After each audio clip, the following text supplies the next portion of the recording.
Assalamualaikum warahmatullahi wabarakatuh. Salam sejahtera untuk kita semua. Selamat datang di MC Talks, podcastnya BPRS HIK MCI. Nah, ini merupakan salah satu program dari multimedia BPRS HIK MCI terkait dengan media informasi, literasi keuangan, dan tentunya ada tema-tema yang lainnya. Baik, di podcast kali ini kita mengusung tema terkait dengan beberapa hal yang mungkin di mata masyarakat kita ini masih punya anggapan bahwa masih banyak yang bingung bedanya antara bank syariah dan bank konven. Jadi anggapannya masih sama aja tuh, nggak ada bedanya, hanya embel-embel syariahnya saja. Tapi di sini saya tidak sendiri, saya Andris. Saya di sini ditemani oleh salah satu direktur direksi kami BPRS HIK MCI. Beliau yang terhormat adalah Bapak Mushoniful Agustian. Nah, seperti yang saya sampaikan tadi dengan topik apa bedanya sebenarnya bank konvensional dengan bank syariah itu, nanti kita diskusi bareng dengan Pak Oni ya. Nah, ada satu hal yang mungkin sebelum kita lebih jauh, kita akan tahu dulu apa sih BPRS HIK MCI ini. Monggo Pak, silakan. Baik, Mas Andris. BPRS HIK MCI itu didirikan tahun 2008. Berkedudukan di Sleman, tepatnya itu di Jalan Kaliurang, kilometer 10.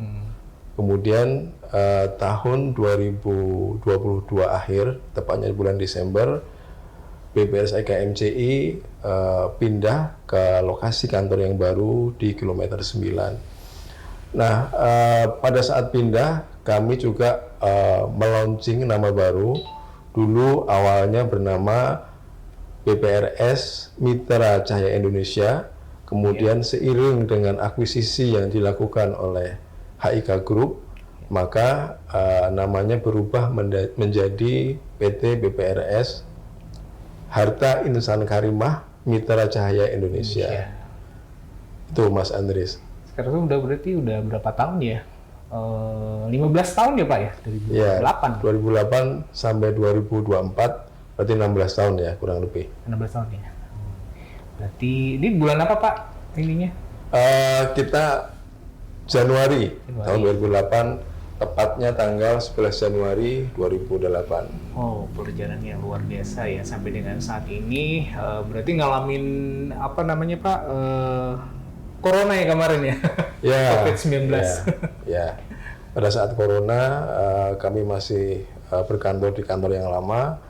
Dan pada saat itu kita menerapkan WFH, jadi sempat kantor tutup total, kurang lebih itu selama kurang lebih 3 bulan ya, kurang lebih 3 bulan. Terus kemudian setelah normal kembali, kita beraktivitas seperti semula. Tapi sepanjang pada saat musim COVID itu berarti ada penurunan ya Pak ya? Secara otomatis ya? Hampir seluruh dunia bisnis menurun ya Pak? Ya, jadi pada saat COVID otomatis karena kita ada social distancing, kemudian nggak boleh pergi kemana-mana, akhirnya hampir semua usaha itu kan mengalami penurunan omset.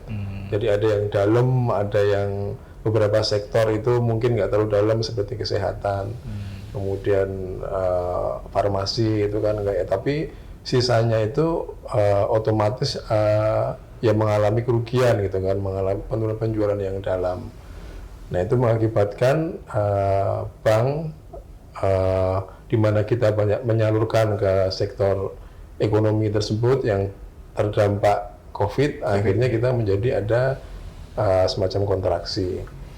Ya alhamdulillah masih sampai dengan saat ini masih berjalan dan tetap semangat ya pastinya Pak ya. Ya alhamdulillah MCI bisa melalui dengan baik, kami nggak sampai rugi gitu ya. Kebetulan diversifikasi pembiayaan kami cukup bagus. Kita ada beberapa sektor yang mungkin hampir 50% yang tidak terdampak COVID. Alhamdulillah.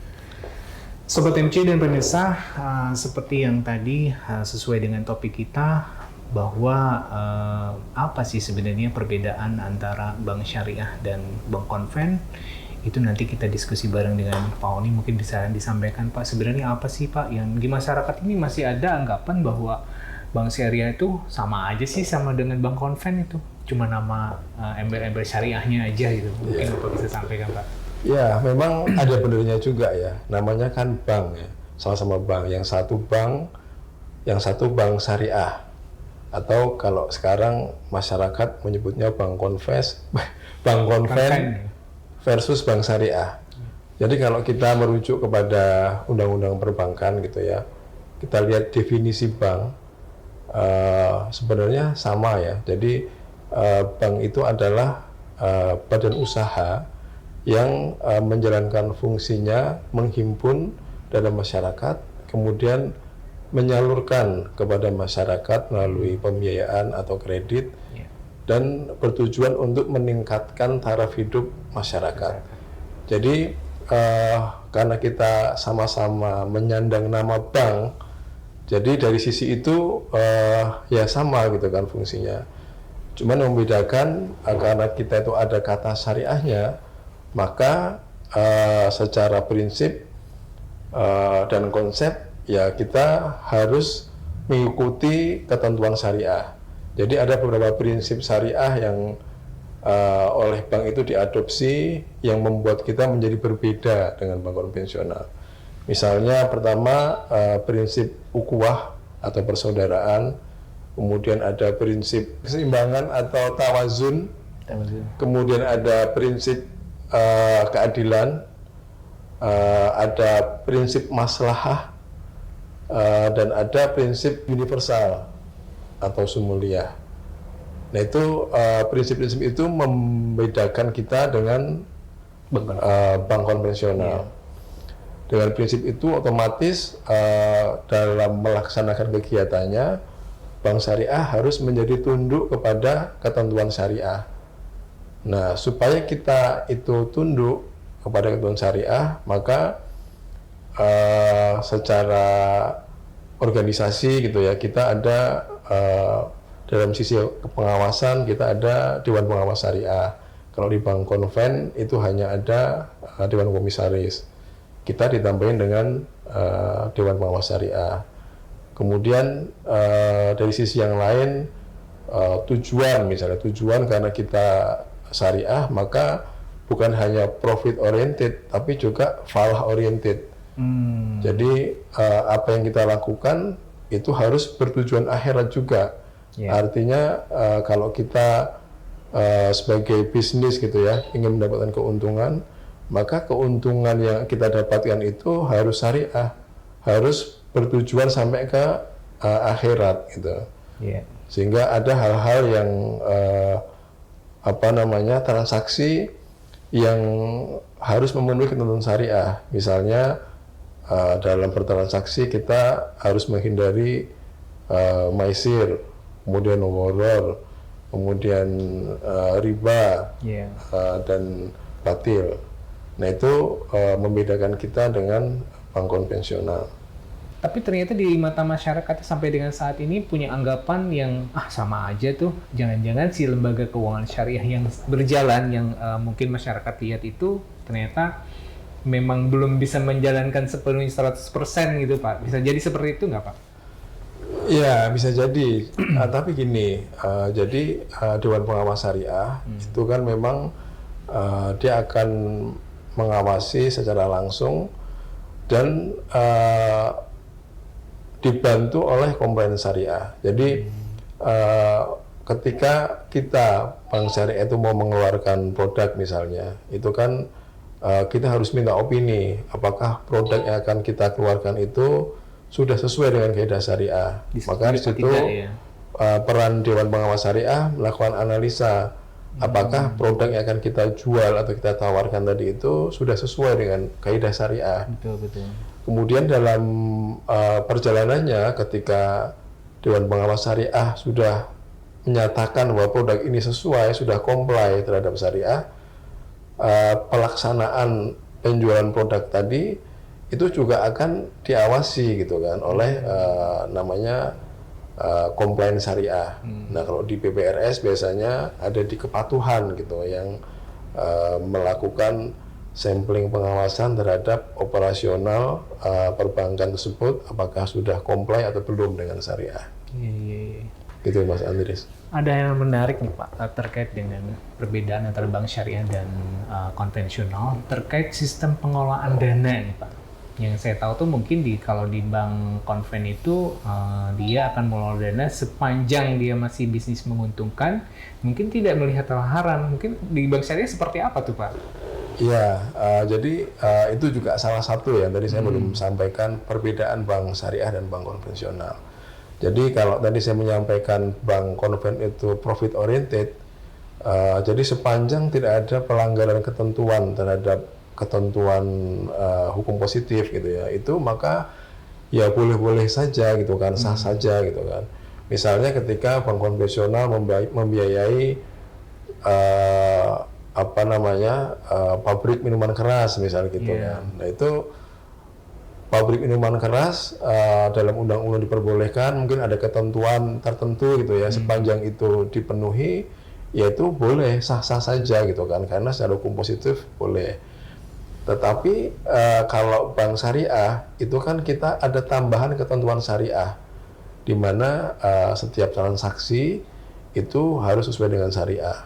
Nah, kalau contoh tadi pabrik minuman keras itu kan hukumnya minuman kerasnya itu kan haram buat umat muslim gitu, sehingga ya kita tidak mungkin gitu kan akan membiayai sesuatu yang diharamkan. Nah itu Mas Andri, jadi itu perbedaan yang lain ya antara bank syariah dan bank konvensional. Jadi kita dari sisi penghimpunan dana, dari sisi ketika kita menghimpun, kita juga sudah melakukan transaksi penghimpunan itu sesuai dengan syariah. Ketika kita melemparkannya pun juga sama. Jadi kita akan memilih yang pertama adalah kepada sektor atau usaha yang profitable, yang secara hitung-hitungan bisnis itu menguntungkan, tetapi secara syariah juga diperbolehkan. Baik. Gitu. Jadi gitu Sobat MCI dan pemirsa, sudah kelihatan ya, mungkin sedikit demi sedikit kelihatan bahwa perbedaan bank syariah dengan bank konven itu memang secara ini pasti sudah berbeda ya, berbeda dari sistem pengelolaannya, kemudian dari struktur pengawasan kepatuhannya juga akan berbeda. Nah, biasanya di masyarakat tuh begini Pak Oni, ada pertanyaan atau anggapan juga bahwa di bank syariah tuh sama aja ada bunganya gitu. Mungkin bisa disampaikan Pak. Ya, kalau tadi saya sampaikan dari sisi penghimpunan dana, kita sesuai dengan syariah. Nah, maka di bank syariah itu kita sesuai dengan ketentuan itu hanya diperbolehkan menghimpun dana itu dengan dua cara. Yang pertama skema titipan.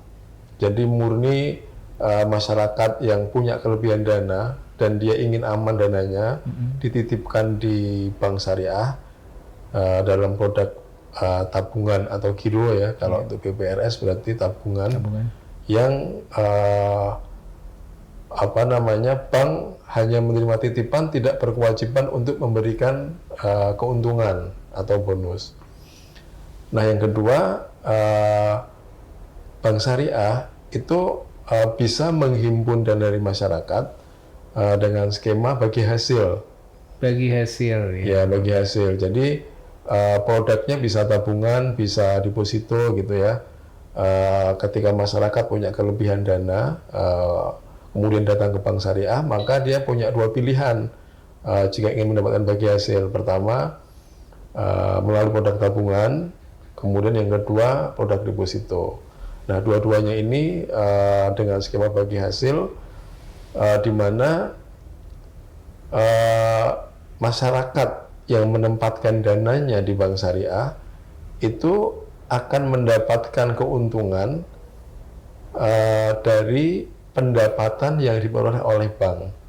Jadi berapa pendapatan yang diperoleh oleh bank pada bulan tersebut, itu yang dibagi hasilkan kepada deposan atau nasabah tabungan. Berarti fluktuatif gitu Pak ya? Ya, jadi menjadi fluktuatif karena dalam kaidah syariah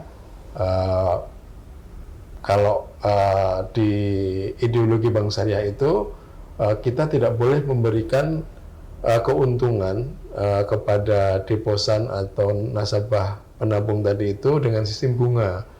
Karena bunga itu masuk kategori transaksi yang riba. Nah itu dilarang di bank syariah. Itu Mas Andres. Ini kaitannya memang dengan sistem operasional ya Pak ya, operasional dari perbankan itu penerapan. Kalau di konvensional kan lebih ke penerapan bunga ya. Kalau di di bank syariah itu lebih kepada bagi hasilnya. Ya Sobat MCI, memang jika kita memang ingin menyelami lebih dalam lagi terkait dengan bank syariah, memang banyak sekali aturan-aturan dan kaidah yang harus ditepati, dijalankan ya. Nah, ada hal yang menarik dengan sistem operasional dari perbankan syariah dan konven ini. Yang membedakan adalah seperti tadi terkait dengan sistem bunga. Ada juga yang mengenai ini Pak, terkait mengenai hubungan nasabah. Jadi dari pihak bank dengan nasabah. Kalau misalkan di konvensional kan sebagai kreditur dan debitur dua orang aja. Berarti kan ada satu akad yang mungkin di bank syariah lebih banyak Pak akadnya. Jadi kalau di bank syariah, hubungan antara bank dan nasabah itu bisa berbeda-beda, tergantung kepada kerjasama apa yang dilakukan antara bank dan nasabah. Misal gini, dari sisi aktiva atau dari sisi pembiayaan, kalau di bank konvensional itu kan semua transaksi kredit yang dilakukan itu kan jatuhnya hutang piutang. Apakah itu kredit konsumtif, modal kerja atau investasi gitu ya. Nanti akadnya dia akan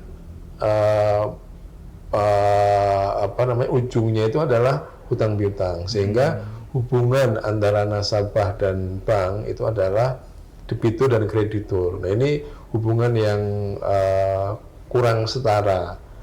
Sementara kalau di bank syariah kita ada banyak skema pembiayaan yang bisa kita salurkan kepada masyarakat.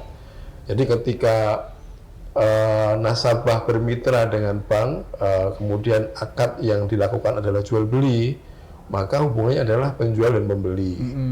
Kemudian ketika bank dan nasabah itu bermitra dalam melakukan usaha kongsi gitu ya, maka hubungan antara nasabah dan bank adalah mitra.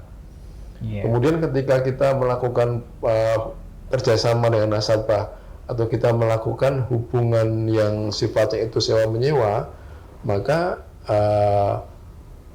bank dan nasabah hubungannya adalah penyewa dan yang menyewakan gitu. Jadi hubungannya itu selalu setara. Itu yang membedakan dari sisi hubungan antara bank dan nasabah. Jadi memang sistem dari operasionalnya sangat berbeda jauh dengan bank konven ya Pak ya? Betul. Kemudian kenapa sih harus bank syariah? Kenapa harus bank syariah? Iya, kenapa harus bank syariah? Ya, kalau dari hasil diskusi kita tadi itu, ya memang lebih menguntungkan jika secara ekonomi lebih menguntungkan jika transaksi keuangan kita itu dilakukan melalui bank syariah. Kenapa? Karena pertama hubungan antara bank dan nasabah itu setara. Kemudian yang kedua, karena hubungannya setara, misalnya dalam hal pembiayaan gitu ya, ketika terjadi sesuatu yang tidak diinginkan bersama, misalnya usaha yang dijalankan oleh nasabah itu ternyata tidak berjalan sesuai rencana, maka penyelesaian yang dilakukan antara bank dan nasabah itu akan lebih adil gitu. Jadi bank tidak dalam posisi yang selalu di atas. Nah, sehingga dari posisi itu yaitu menguntungkan gitu kan buat nasabah pembiayaan. Kemudian dari sisi simpanan, kalau kita menjadi nasabah simpanan ya misalnya nasabah tabungan gitu atau deposito gitu ya, secara umum salah satu kelebihan bank syariah adalah bagi hasil yang diterima secara umum itu lebih tinggi dibandingkan dengan bank konvensional. Nah itu 3 alasan yang menurut saya cukup untuk kenapa harus ke bank syariah gitu kan.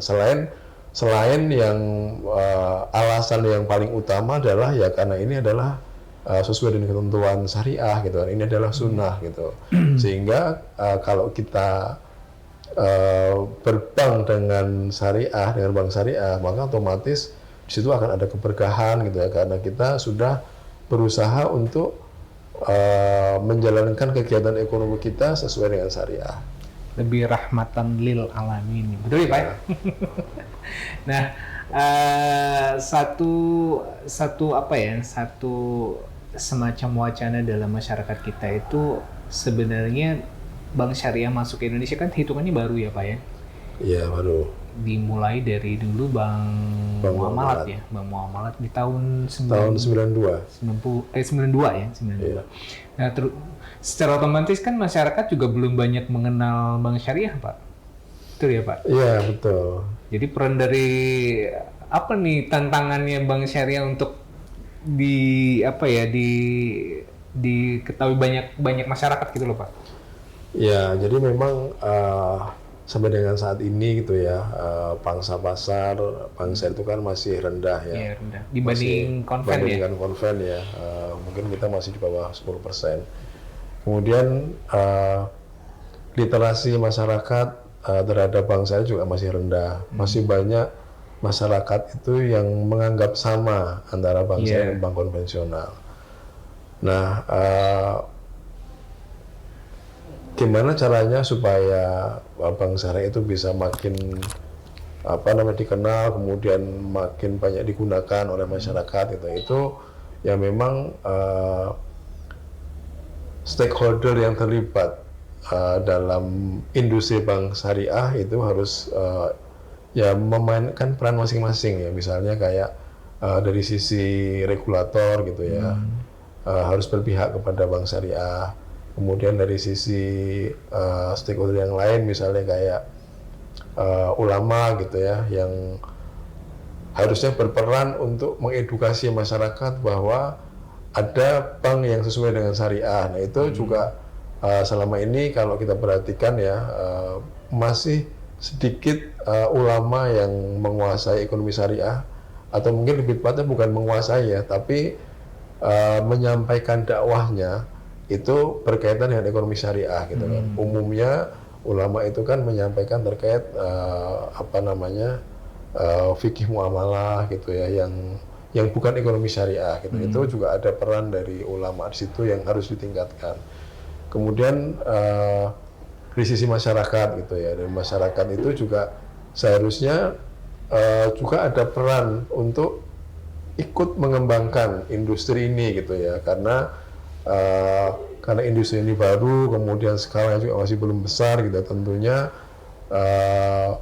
berbeda dengan industri bank konvensional yang sudah besar gitu, yang kalau ibaratnya bisnis gitu ya, kalau skalanya semakin besar gitu, itu kan akan semakin mudah gitu kan, karena lebih efisien.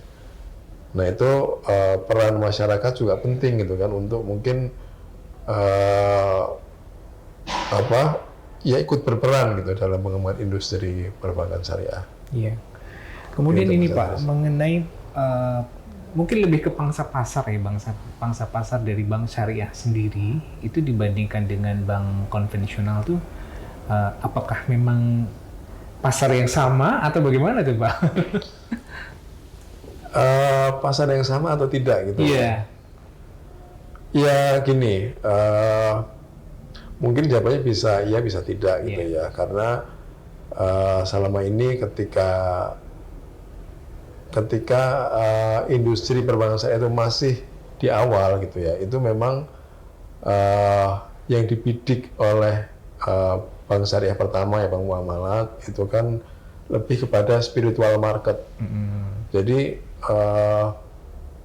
membidik kepada segmen yang memang benar-benar ingin syariah gitu. Kenapa? Karena memang di awal industri ini mulai berdiri, mulai tumbuh itu kan masih banyak sekali keterbatasan gitu kan. Sehingga karena banyak keterbatasan dari sisi kompetisi gitu ya, itu mungkin jadi kurang kompetitif dibandingkan dengan bank konvensional. Yeah. Misalnya dari sisi teknologi, terus kemudian fitur produk, jaringan dan seterusnya gitu ya. Nah sehingga pada saat awal industri ini berdiri ya hanya kepada orang-orang yang tingkat spiritualitas yang tinggi gitu yang menjadi target market. Tetapi dalam perkembangannya ketika industri sudah mulai berkembang, sudah mulai bisa melakukan inovasi teknologi, terus kemudian jaringan sudah mulai luas, literasi juga sudah mulai meningkat gitu. Itu memang menjadi mirip-mirip aja gitu kan target marketnya gitu. Iya. Aduh, lumayan ini juga ya, luas sekali nih, harus belajar lagi tentang bank syariah ya, terkait dengan bank syariah dan tentunya perbedaan bank syariah dengan bank konvensional. Sudah di penghujung acara, tentunya yang kita podcast pertama kita kali ini kita cukupkan sekian ya. Saya Andris, kemudian Pak Oni dan tim kerabat yang bertugas di tempat kami mohon pamit. Jangan lupa subscribe, like, share, dan nyalakan loncengnya. Ini nanti ikuti terus dengan acara podcast di tema-tema menarik lainnya. Kemudian kalau misalkan ini ada satu pesan nih dari pemirsa MCI, bahwa bagi sobat MCI atau pemirsa yang ingin mengajukan pembiayaan, ingin punya keinginan untuk menabung dan deposito, bisa langsung ke BPRS HIK MCI, bisa hubungi CS di 021488159 atau WA Center, bisa chat ya 08122770657. Terima kasih atas perhatiannya. Assalamualaikum warahmatullahi wabarakatuh.